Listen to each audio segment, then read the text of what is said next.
Welcome everyone to the game between Praggnanandhaa and IM Wang Yanbin.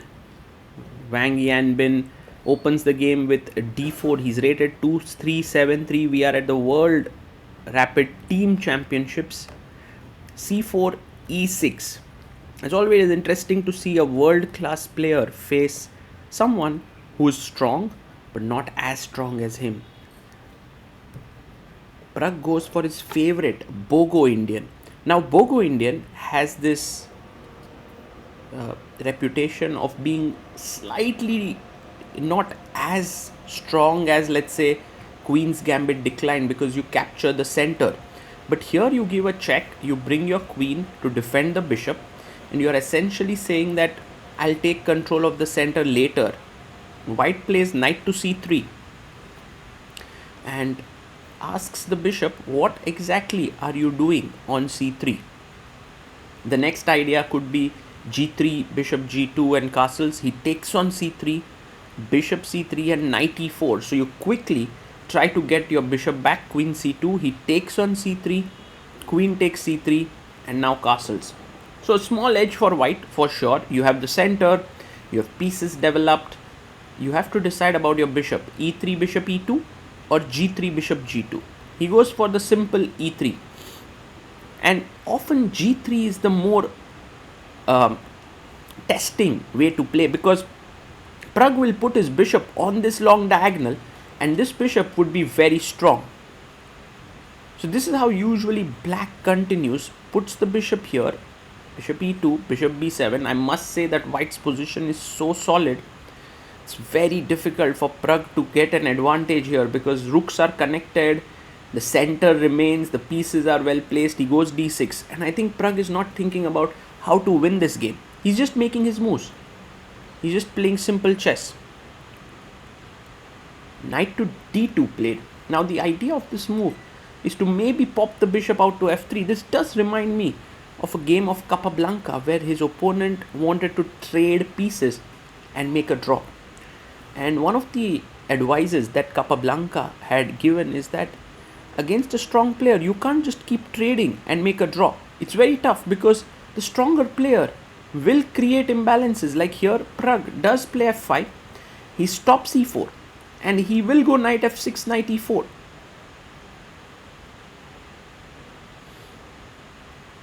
So queen to d3 played. He is trying for the e4 break. And Pragg can go knight f6 now to control the e4 square. But now Pragg goes for g5. That's insane. He pushes his pawn to g5 and look at Pragg's time. He still has the entire 15 minutes on the clock, which shows that he is very confident. If you try to open up the center with e4, I have g4 and f4. So that's not a great idea. He goes rook fe1. He tries to place the rook opposite the queen. And now Pragg can play g4. He goes queen g7. And Wang Yanbin has to think what is the way in which he can create some play. He goes knight d2. Removes the knight from the threat of g4.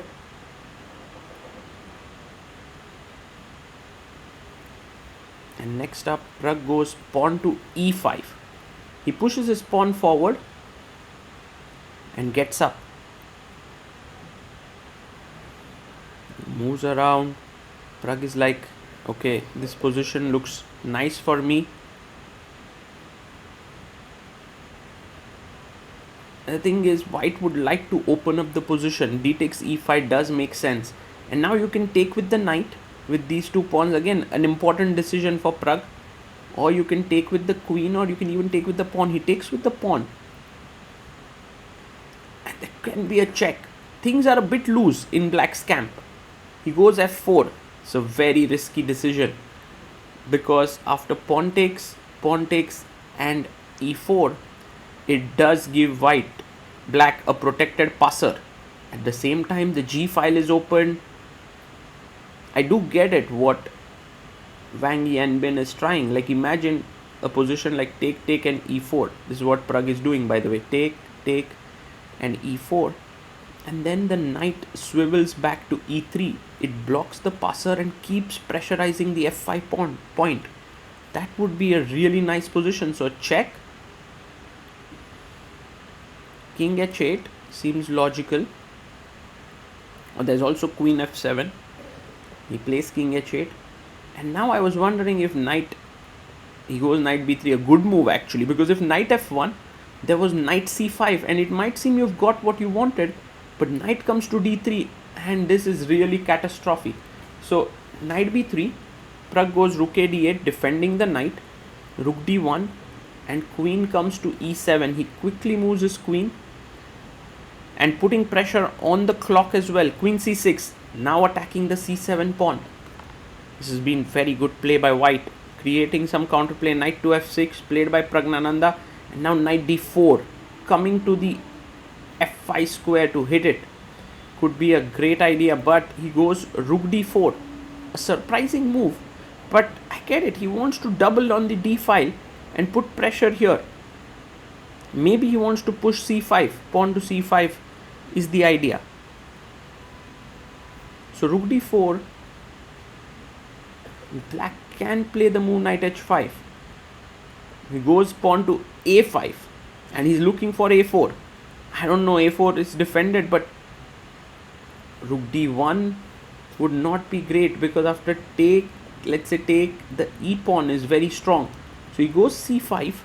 He tries to latch on to the queen side, pawn takes pawn, and now if you take back with the knight, the rook is hanging.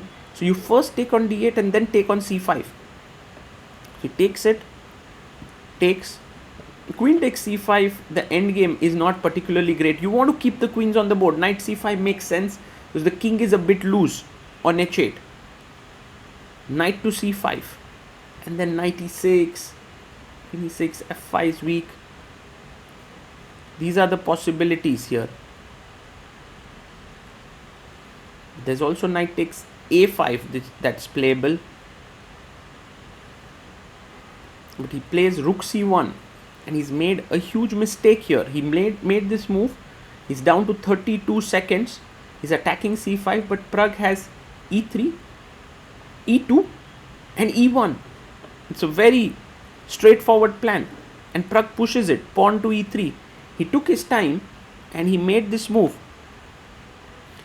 And now Wang Yanbin is in big trouble. He takes on c5 with just 4 seconds, and Pragg is calculating. You can see Pragg's expression there. He was looking upwards, takes, knight takes, pawn to e2, now threatening to come rook d1. So rook e1 is forced, because if king f2, there's still rook d1 wins. So rook e1, and now Pragg goes knight g4, stopping king f2, h3, and rook d1. Very nice move. The knight comes back, so if you take here, I take back, which would be actually a great thing. But the funny thing is, this knight defends the rook, so Pragg can actually just simply go back. There's just no way to defend this knight. So he goes knight f6 back, and the knight falls. So if the knight moves, the rook falls. If you take the rook, the pawn. Such a nice formation here, and he resigns. Pragg wins, and actually this game was a masterclass in playing when your opponent is kind of playing for equality, playing for a draw with white. Pragg simply made his good moves on the board, and before you knew it, he already had a winning position. I hope you enjoyed this game. This is Sagar Shah signing off. Bye bye. Freedom begins with a choice. In 2008, we made ours. Freedom knows no borders. Step by step, we became part of the global financial system. In 2019, we went public on NASDAQ. In 2024, we built a digital ecosystem. Fintech, lifestyle, telecom, everything comes together in one unified digital space. Today, freedom is a system that shapes markets.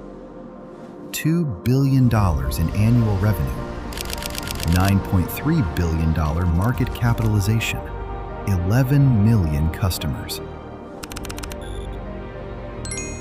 11,300 plus employees, 230 offices worldwide. Freedom begins with a choice, and every day we make it again. Freedom Holding Corp. One ecosystem, many possibilities.